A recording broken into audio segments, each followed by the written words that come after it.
am reading from Misbehave, page 28.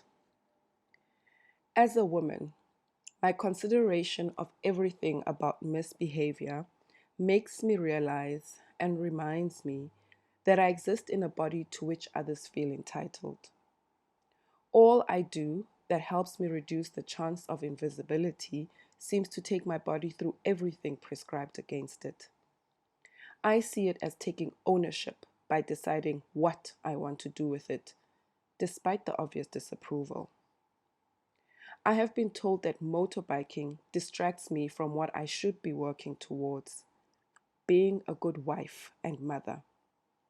I have been told that I should be in the kitchen, proving my womanhood instead of on the road. There is nothing wrong with a woman who chooses to be in the kitchen, but there is something very wrong when she's there to conform to gender norms. I have thought about this.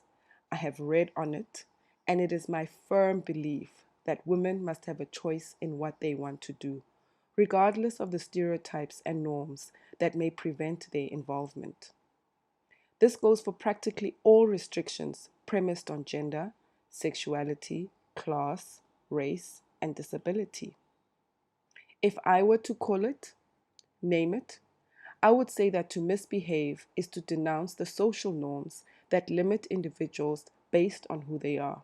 That to make history is to upset patriarchy, a system that is intent on controlling and marginalizing others.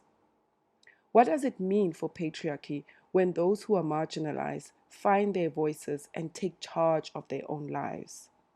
It means that all that it has come to establish as truth gets dismantled.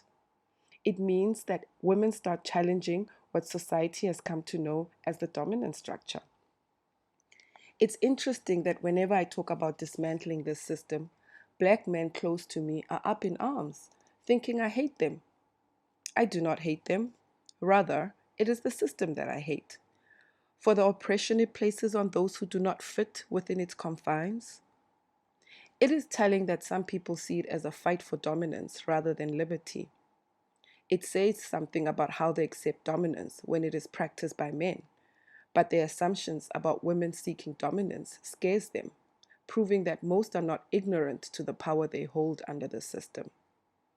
It is not a matter of being ignorant, but a fear of what might happen should women attain justice. That is why this battle is not just about equality. It may have started as such, but it's about liberation too. We have to dismantle an entire system, not just part of it, and our rebellion should take that into account. I am not interested in dominating men or white women. I am interested in being free, and affirming myself helps me imagine that into reality.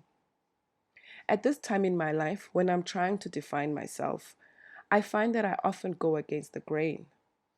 In this, I find that I have the potential to help shape a new reality and help those around me to alter their thinking. How else do you challenge stereotypes and norms? Misbehavior does not require a cape, shades, and a bazooka. It is in the decisions we make that challenge the notions adopted to keep us well behaved. It's not easy though. Sometimes we are so steeped in what has been prescribed for us that we need to completely recreate ourselves. That takes guts.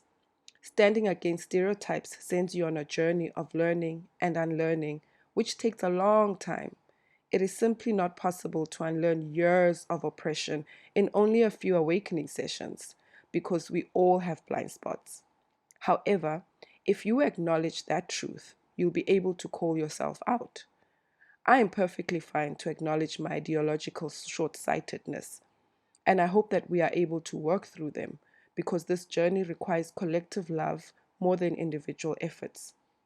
In this misbehaving journey, I'm very careful not to be impatient with others who are still battling with their own journeys. This is why I vehemently believe that in making this a collective effort, we should be able to have some form of empathy for each other.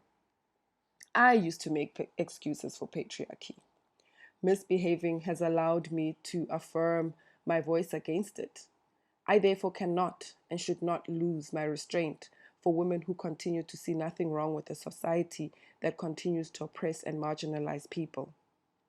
I also know that in this strive to fight for liberation, it gets very tempting to fight by yourself. But we must never stop fostering communities that will strategize and find different ways of resisting patriarchy. Our mothers, grandmothers, great grandmothers, and those before them have done it. They had no choice. They had to withstand the harshest oppressions, give of themselves, and make all sorts of sacrifices. I am therefore committed to misbehavior. I am tired of having spokespeople in my life. It is time to defy systems that are set to profit from marginalizing and suppressing us. These systems perpetuate the idea that we are objects to be used. To behave is to align to this oppression. I refuse to behave. I am standing up for a just and liberated society where I am a human being and not an entity that belongs to anybody. And if that is misbehaving, then that's what I'm here for. Thank you.